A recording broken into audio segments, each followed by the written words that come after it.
It's good to see everybody here this morning. Thank you to our visitors who have got one strike already. Just letting you know. Big danger there. We're going to wrap up our study of Gideon this morning and look and see what his faults were and mistakes he made and how bad were they and who did they affect. But we'll finish the battle up first, which is somewhat complicated. All visitors are welcome. Please let us get to know you. We appreciate you being here. Let's go to our Father in the word of prayer first. Dear Lord, we thank you for another beautiful day and our many blessings. We thank you for your word that we have to study, both the history we get from the Old Testament and our instructions for today out of the New. Help us with our study of Gideon to understand how the people behaved and reacted and learn how to apply it to our lives. Please help us keep a mind centered on you and our focus on you and learning to know more about you. Please forgive us of our sins and bless us today in this study. In Christ's name we pray. Amen. Amen. Mm-hmm. All right, so we're going to finish the job. We got into the fleece. I'm in bad shape this morning. We got in and studied about how Gideon got his confidence through the Lord working on the fleece and showing him that it really was God talking to him, and they launched their initial battle with only 300 men. They did well. God had confused everybody, and all they had to do was blow trumpets, light torches, and wait for the Midianites to kill each other. So one of God's unlimited talents is he's a great battle technician. We're moving on from that now, and the remaining force is fleeing after the attack of the 300, and we're going to pick up in Judges 7, 24 and 25. And I left the questions up this time as I read it. And these are a couple of things, and they will be on each slide, that you can think about as we read through it. All right. Gideon sent messengers throughout all the hill country of Ephraim, saying, "Come down against Midian and take the waters before them as far as Beth-barah and the Jordan."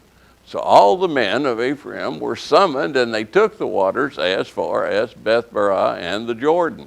So they did what they were told, and this was for the purpose of cutting off the retreat.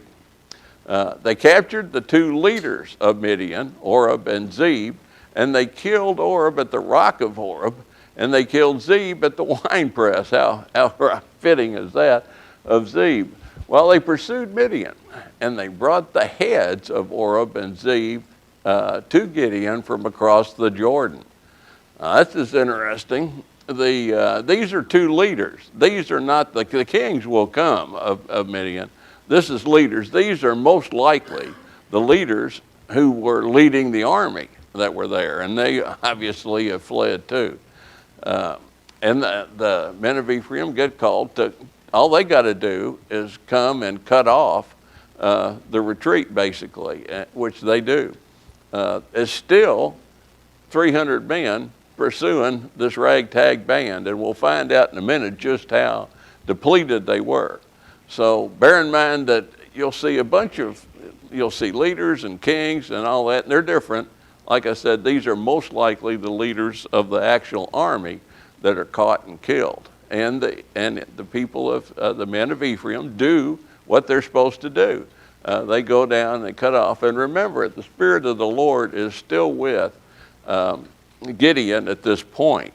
So we know that we can assume safely that all the things that he's going to do from here on out, the Lord is directing him to do it.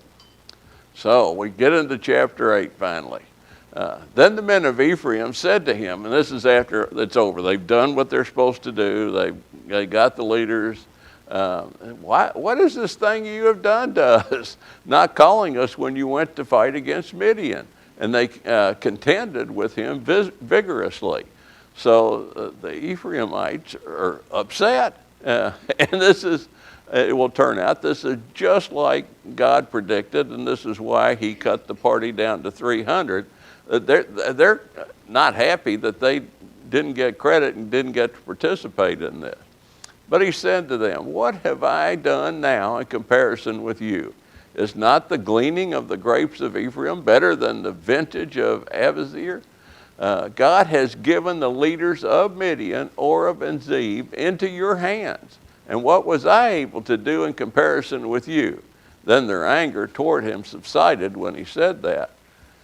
So after the fact, after the Midianites have been routed, killed off each other, and the battle is basically won, all Ephraim guys have to do is clean up. And now, of course, they'd like to have some credit for it too. And maybe they did want to fight, but they didn't complain when they were sent home. So I find that very interesting, and I view it as proof of why God in the first place said, nope, if we have too many people going, they'll try to take credit for the win instead of me and God. So I think that bears that out, why they're, after the fact, upset about it. But Gideon moves on. Nobody wants to help out. So now, the battle isn't even over yet, and people are complaining or not doing what they need to do. And it's just a sign, another sign that God was right about the nature of the people. So let's pick up in verse 1, chapter 8. Then Gideon and the 300 men who were with him came to the Jordan and crossed over, weary yet pursuing. So still going after the remnants. He said to the men of Succoth, "Please give us loaves of bread for the people who are following me, for they are weary, and I am pursuing Zebah and Zalmunna, the kings of Midian." Remember, I told you there'd be kings and there'd be leaders. These are the kings, the main guys. The leaders of Succoth said, "Are the hands of Zebah and Zalmunna already in your hands that we should give bread to your army?" In other words, you haven't done that yet. We're not giving you anything. What kind of shape were we could think about that, and why on earth, would they do that to the people who have just liberated them from their oppression? And there could be a lot of reasons. What are some of the reasons they might have reacted this way? Any ideas? Oh, Andy? I think maybe they're afraid that the kings of Midian would come back with a bigger army, and then these cities can go, "Hang on, we didn't take part in this rebellion. Don't blame us." Exactly. They're covering their tails just in case the rest of the invasion or takeover, the kicking out of the Midianites doesn't work. And it could, and it doesn't say, so we don't know, but it's interesting.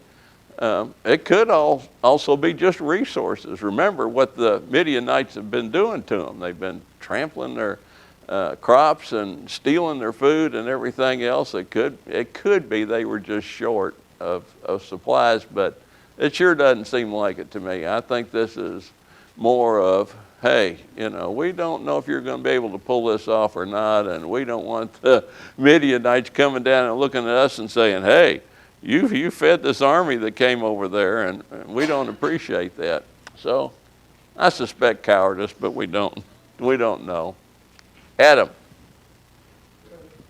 There's apprehension that people have because they've been under the Midianite control for many years. Yeah. And there have been many failed attempts to remove the Midianites.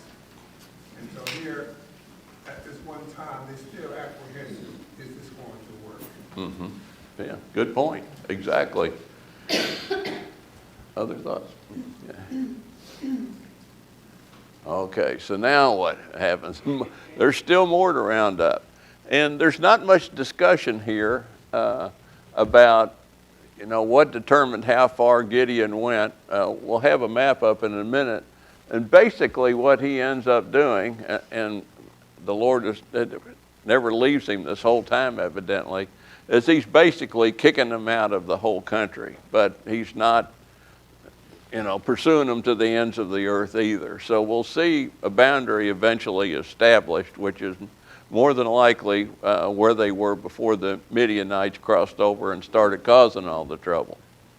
So, verse 10, now Zebah and Zalmunna were in Kartor, which we'll see on the map in a minute, and their armies with them, about 15,000 men, all who were left of the entire army of the sons of the east, for the fallen were 120,000 swordsmen. Wow, that's a big number. Gideon went up by way of those who lived in tents east of Nobah and Joggenbah something, and attacked the camp when the camp was unsuspecting. When Zebah and Zalmunna fled, he pursued them and captured the two kings of Midian, Zebah and Zalmunna, and routed the whole army. So now he's got the leaders. I'm sure that was part of the objective of the whole thing, was to eliminate any core of the hierarchy that was left that could cause a regrouping or something. But 120,000 dead, and it appears as though most of them, and they had been fighting as they've been following them, it appears that most of them were the ones that killed each other in the initial battle. That is just staggering that it was that effective. Not surprising. We know God can do anything, but it still amazes me. So the wrap-up operation is now pretty much successful. The whole army has been either killed or rounded up. The king has been captured, and he's about to be, those two are about to be disposed of. That map doesn't come out big enough. But they basically went from north to south. Let's see. Whatever. Pushing the old top button. Oh, yeah. Well, let's see. Oh, I already clicked it. Boy, I'm just a technological genius. A map. All right, so we started up there, worked down here. Here's where the guys came from Ephraim to cut off the escape route of most of the army. So you can see how the whole thing, everybody has fled south, which I know is a term they didn't use back then. They're cut off there, and then they're going to go over to the other two cities, Peniel and the other one, to finish off a little business here in a minute. But that's also where they don't get fed, which is going to be interesting as well. Okay, they didn't get fed at the other two places, so we're going to pick that up. Then Gideon, the son of Joash, returned from the battle by the ascent of Heres, and he captured a youth from Succoth and questioned him. And then the youth wrote down for him the princes of Succoth and its elders, 77 men. He came to the men of Succoth. In other words, Gideon, I said, okay, I got this information. He heads on over and he says, behold, Zebah and Zalmunna, concerning whom you taunted me, saying, are the hands of Zebah and Zalmunna already in your hand, that we should give bread to your men who are weary? He took the elders of the city, oh man, this is good, and thorns of the wilderness of the briars, and he disciplined the men of Succoth with them. I think I accidentally skipped one slide that talked about that. He tore down the tower of Penuel and killed the men of the city. So when they didn't give him food, he said, you know, I'm going to take care of you guys for this. It would be interesting if I could actually go back and find it. And no, well, anyway, that's what's going on. They didn't give the food in these two cities that he needed to keep the men going. And he says, you're going to pay for that. And sure enough, they do. It's interesting that in Penuel, the men of the city are killed, and those are some of his countrymen. And he is so infuriated with all that and disappointed that some of them get killed off. So it's payback. He made good on his word. They didn't do what they were supposed to. And if you wondered if Penuel sounds familiar to you, that's, we go back further in history and we can find that's supposedly where Jacob wrestled with God. So that place is well known for several things to the people that are there. and Gideon kills some of his own countrymen. But so we've seen everybody brought the justice, and the Midianites that started the whole attack. We've seen a lot of different tribes of the Israelites complain as the battle's going on and they're being liberated. They're not wanting to get with the program and give food out, or they're mad because they didn't get credit for all this. This has to be a frustrating time for the Lord. You know, he's rescued these people, and the job's not even quite wrapped up, and here they are acting like this. But what about Gideon? You know what? He has been doing everything that the Lord has asked him to do in this battle. So far, so good. They've won all the battles. They killed all the people. They brought people to justice. They punished the Israelites who wouldn't even help out that were supposed to provide food. So far, our guy Gideon is actually doing pretty well. The question is, will it hold? Comments? Yes, Bill. Punching them with briars was probably pretty rough. They either beat them with them, or rolled them in it, or made them go through briars. Yeah.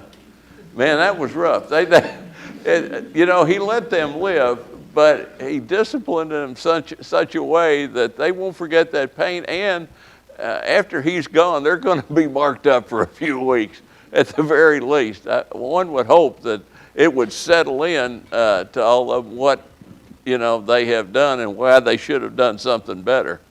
Yeah, good point. And there were 77 of those people that they punished. Yes.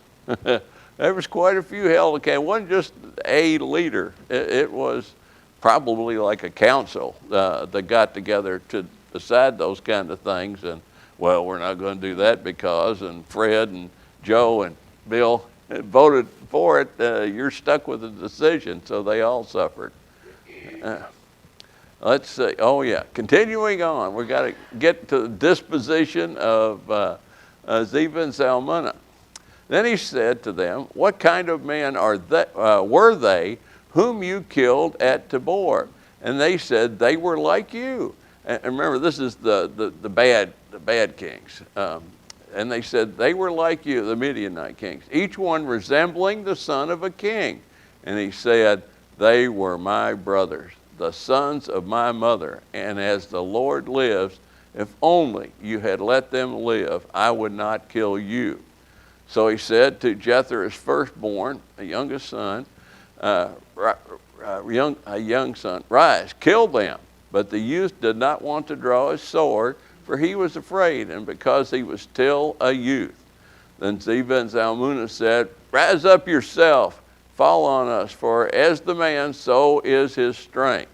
So they're in effect saying, don't send a kid to do your dirty work, you do it. If you're going to kill us, you kill us. And so Gideon arose and killed them and took the crescent ornaments which were on their camels' necks. Gideon is starting to collect gold items now for some reason. And these crescent ornaments were ornate things. They weren't just gold. There was a lot to them. They had the straps that held them on that were ornate. They were to designate, you know, who was the royal people that were using them, things like that. But he kills them right on the spot. You guys are toast. That will prevent another quick uprising. He's killed off the military leaders already, and now he's killing off the dual kingship thing that's going on there. And he's starting to take gold items. Keith.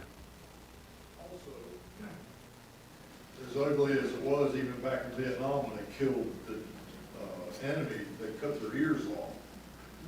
But these things are done as proof of what you've done to the enemy, as for the people in the future, when you say you've done something, you've got proof that you did it. They collected those ornaments from the camel to show that so-and-so is dead. Yes, that's true.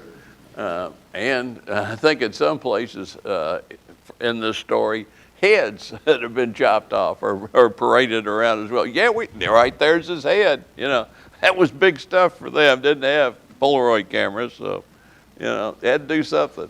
Just cut the guy's head off and show it to everybody. Whew, man, it was tough back then. All right. Now, this is interesting. Now, Gideon has done everything that he's supposed to. The battle has been won. The Midianites have been run out of town, so to speak. Everything is going good. And the people are going to respond to that as a whole, as a nation.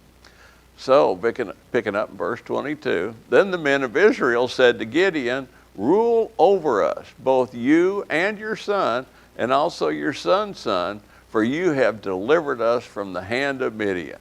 But Gideon said to them, I will not rule over you, nor shall my son rule over you. The Lord shall rule over you. This is great. He's gotten, kings haven't been established yet.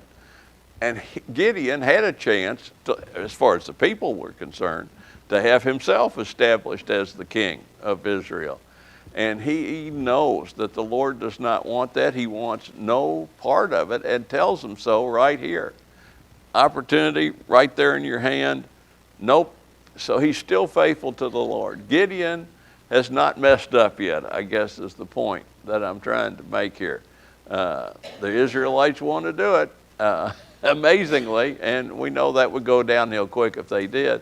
So he wisely declines this offer. And that shows something about his ego. I mean, he didn't, excuse me, he didn't take this whole thing on from the Lord just so he thought in his heart somewhere, well, I could end up king out of this deal. You know, this may be all right. No, he did exactly what the Lord asked him to do so far. Where does that lead? Okay. Give the Israelites something to remember? Maybe. Okay. Picking up again in chapter 8. Yet Gideon said to them, I would request of you that each of you give me an earring from his spoil. Earrings. That sounds familiar further back. For they had gold earrings because they were Ishmaelites. And they said, we will surely give them. So they spread out a garment, and every one of them threw an earring for the spoil. The weight of the gold earrings that he requested was 1,700 shekels of gold, besides the crescent ornaments and the pendants and the purple robes which were on the kings of Midian. And besides the neckband, camel's back, Gideon made it into an ephod. It might be an ephod. I'm not sure how to pronounce it. And placed it in his city, Ophrah. And all Israel played the harlot with it there, so that it became a snare to Gideon and his household. Oh, now this sounds real. Melting down jewelry, earrings in particular. What does that remind us of? A golden calf, you know, and we're thinking, good night, you know, surely after all this, and just making the statement that the Lord is going to rule over you, what in the world is he doing making an idol, if he is making an idol? Well, some of you probably know what an ephod is, and some of you may not. Who knows what one is? It's mentioned further back in the Old Testament. It's not a prominent thing, but David's trying to think, he's almost got it. Adam? It's a breastplate that the high priest typically wears. Exactly. That worked right. Yeah, this is what one would look like in a reenactment thing that I found on there. You can see there's many parts to it. The breastplate's the center part. You see gold, you see valuable gems, gold weaved in through the fine fabric that they got off of the kings. So Gideon has made one of these, evidently for himself, but he puts it in Ophrah, which is his home city. So he's going to be living in Ophrah. This thing is made. Now, what's interesting about this is definitely that's not a golden calf, you know. So what is it? This was made, the original one was made to a design approved by God for the high priest to wear, to go into the presence of God and communicate with God, get answers about things, things to do with sacrifices. So he has done a reenactment, a reconstruction of what the original one looked like. So we know that this thing that he has made follows the pattern that God has already approved. And nobody worshiped either the high priest or the garment that he wore back in that time. So this may not be a good idea, but it's not an idol. So I suspect, and we can only assume from what we've read, what was his purpose? Who's got some ideas why he would have made one of these? Anybody? Yes, sir.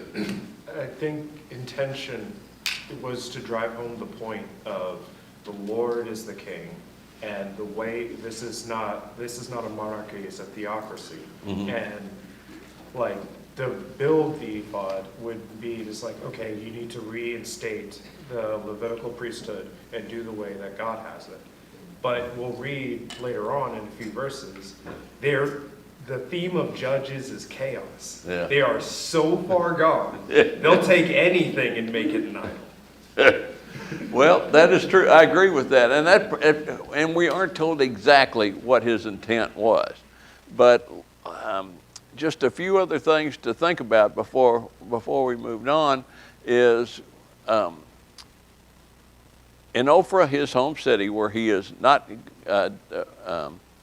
where he is going to live, where this garment is going to stay, is not the place where the high priest currently is.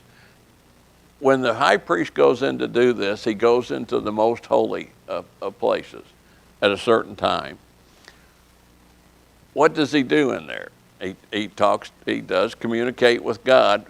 And my key question is, what else is in there?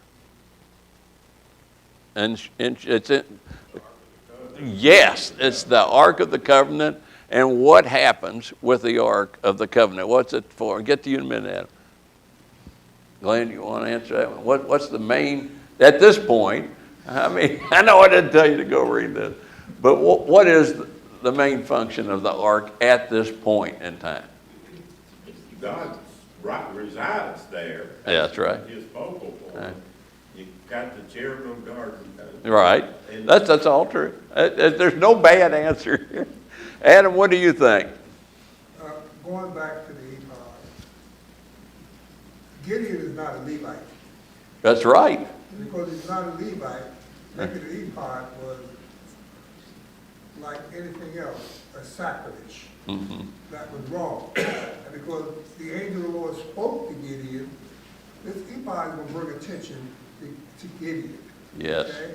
Yeah. And take the focus away from God. That's why it said it became a snare for Israel. They were no longer looking at God, they were looking at Gideon. This is exactly the right point. And in addition to that, the Ark was used to communicate. You got yes and no answers out of the Ark by the way things were turned on it. I don't know. I'm just saying, he may have been thinking a lot of things. He may have been thinking just that he's going to wear that and the people are going to think that God is with him because he's wearing the high priest thing, even though he's not of the house of Levi. It could be that he thinks somehow this is going to help him communicate with God going forward. We don't know. But that outfit was on the only person that they knew that could communicate with God. So he has tried to reproduce, not correctly, that he could be in communication with the Lord by wearing this and doing this, that somehow God's presence would be with him. Did he think he was? I don't know, because we're going to find out in a little bit that he had a good life. He lives a long time, and we'll look at how he is viewed further in history by the Israelites, and it's all good. So this was a mistake to do this for sure. I suspect it actually had good intentions, but the old saying, the road to Hades is paved with good intentions. We've seen, when we saw the start of this story, remember, he made an offering to God once he knew he was in God's presence. And then he had to make another one exactly how God told him to make the sacrifice, which was in accordance with the law and how it should be done. So he should have known that God is a stickler for doing things right. Why he did it for sure, we don't know. It looks like he had good intentions, but he didn't, like it says. It became a stumbling block, and it was not a good idea. So this is one of his big mistakes. You can remember at the Transfiguration, some of the apostles wanted to build altars, to everybody that was there. And God did not like that. Their intentions were good. They didn't cut it because they weren't right. And I think this is similar to that kind of thing. Other thoughts? Jane? I think the general nature of our human nature is to have things. And so throughout the history of mankind, we've made things that we make holy, which are not holy. And we do it now. We have buildings that we call churches that we esteem highly. You go to Europe and you see cathedrals that have been there for 1,000 years. Nobody's in them or doing any worshiping, but they're there and they're very beautiful. So this is our nature to have things. It is. We wanna We're do materialistic.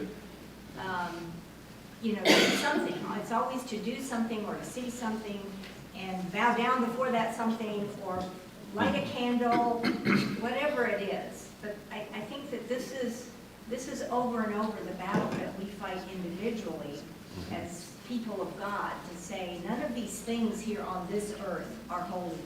That's What is right. holy is us. That's right. And Jesus in us, and that's the repeat comments we need to think to ourselves over and over, because we do make so many things holy that are only things. They're only wood and stone and wax or whatever it is. Right, yeah. So I think this story, like all throughout the history of the Bible as well as mankind, is just another example of us trying to make something that we can see. That's right. Because that is our human That's nature. right. Symbolism of immaterial things. Exactly correct. Yes. I mean, it's possible these judges aren't perfect. He may have been deluded a little bit in his belief that, like, this even might have been a symbol of his connection with God. You know, he got messages directly from him. He might have just thought that he had a similar connection to the high priest when he just didn't. Mm-hmm. And that was held above all else for him. That's an interesting thought, too. This is one of those cases where, boy, you'd just give anything to have just a little bit more information on what was going through Scott. This is just a question, Sure. but it seems as if after the initial rout of the army, and Gideon and the men follow and they're after the kings, et cetera, there's no mention of God's talking to him about what he's to do. This is true. He's being a military leader. He is. Those kings are probably responsible for his brother's death. Yeah. And so, what are the motives? Is he following?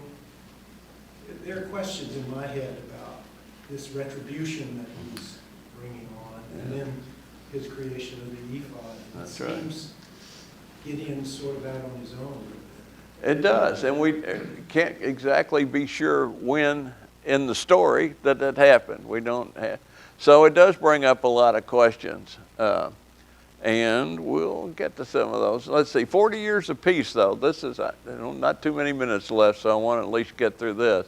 So Midian was subdued before the sons of Israel.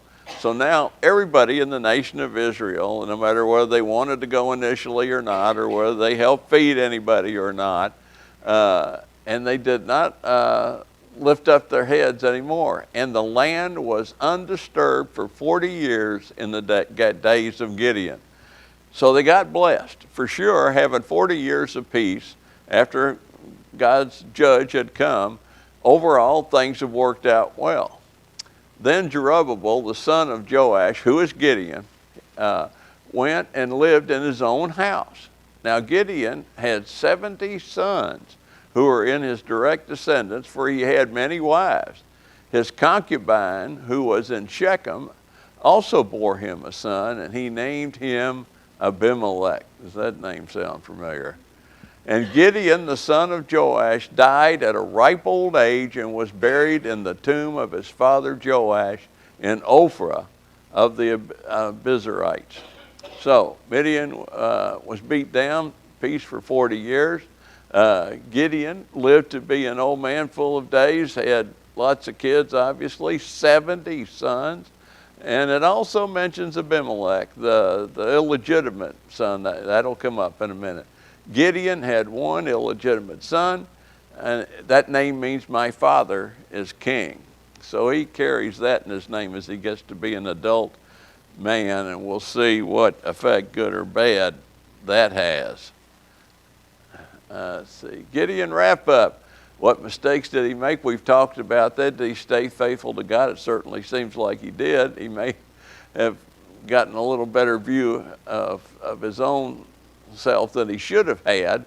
But how does history view Gideon? And I mean history today. I'm talking about in New Testament times. Hebrews gives us a clue, and I just pulled this a little bit out of context.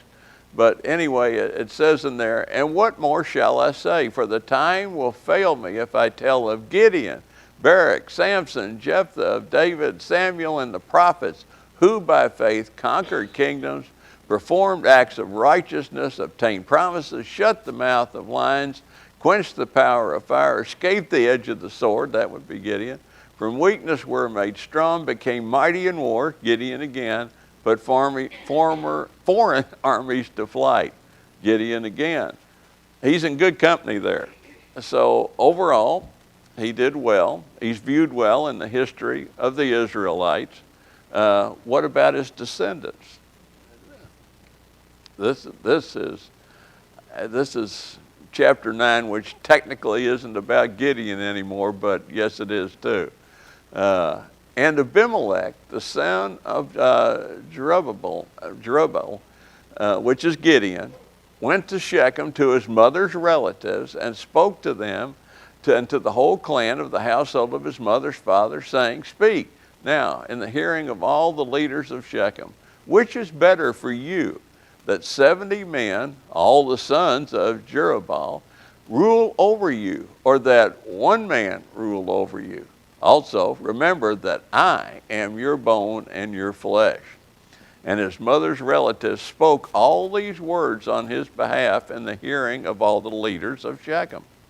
And they were inclined to follow Abimelech, for they said, he is our relative. They gave him 70 pieces of silver from the house of Baal Berith, which Abimelech hired, with which Abimelech hired worthless and reckless fellows, and they followed him. So the outcast, illegitimate son, one of Gideon's boo-boos, is causing trouble. And what is the result? Then he went to his father's house at Ophrah and killed his brothers, the sons of Jerubbaal, 70 men on one stone. But Jotham, the youngest son of Jerubbaal, was left, for he hid himself. And all the men of Shechem and all of Beth Milo assembled together, and they went and made Abimelech king by the oak of the pillar, which was in Shechem. Man, that is a horrible ending. I mean, Gideon ended well. He died in his old age, in his sleep. You know, everything was still fine. It was good. He had 70 sons. And then this happens. And the minute he's gone, this starts to happen. They start to turn, the people, almost on his deathbed, start to turn back to Baal. How does that happen? You know, how does that happen? Oh, sorry, too far. Yes, Suzanne. The same problem Solomon had. Many wives can cause a problem. Yeah, this is true. It's just scary to think that they could do things like this, but they certainly did. And 40 years. It was 40 years of peace that they had. Now, this is how we apply it today. This is not, no matter what you think, a political statement. But think about the United States today. 40 years ago. Think about how America was 40 years ago in your mind. Who was president 40 years ago? Anybody remember? Ronald Reagan. Okay, he was, for whatever, he was good or bad or whatever you think, he was a man that frequently mentioned God when he made addresses to the nation, and he seemed to genuinely take the scriptures into account when he tried to make decisions for the country. 40 years later, here we are. You know what we have that we're getting rid of. Did America, the only thing I'm saying here is, do you think America changed much in that 40 years?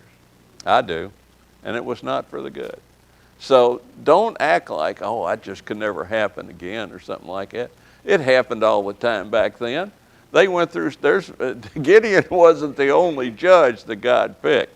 There were more judges, and Jonathan will be telling us about another one before too long. And it's the same cycle. Satan never rests, first of all. He's always going to be trying to get us to do evil until the Lord returns. That's not going to stop. So don't be surprised at what happened here. Learn from it. And remember, it can happen again, even in our time. Adam. We do a lot of blaming of Satan for Yeah. the problems that we cause ourselves. Yes, we do. He gives us the opportunity, but we take it. That's absolutely correct. Yes, we do. Well, anybody have any other points that they wanted to make before I pass you on?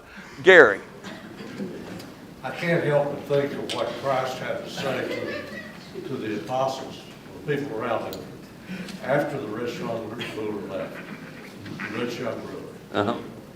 They were stunned by what Christ said when he said it's easier, it's easier to go Good, through the I eye of a need needle than a rich man to enter eternal life. That's true. And you see that repeated all the time in human behavior, that once riches get hold of you, you do things that God would not have you to do. Mm-hmm. And Christ said that the only way you're going to make it is through Him. Through Him. That's right. So it repeats itself over and over and over. Yes, it does. The last word is yours, Scott. So just two quick things. One is, we should be encouraged that God can use a Gideon Mm-hmm. in working out his sovereign will.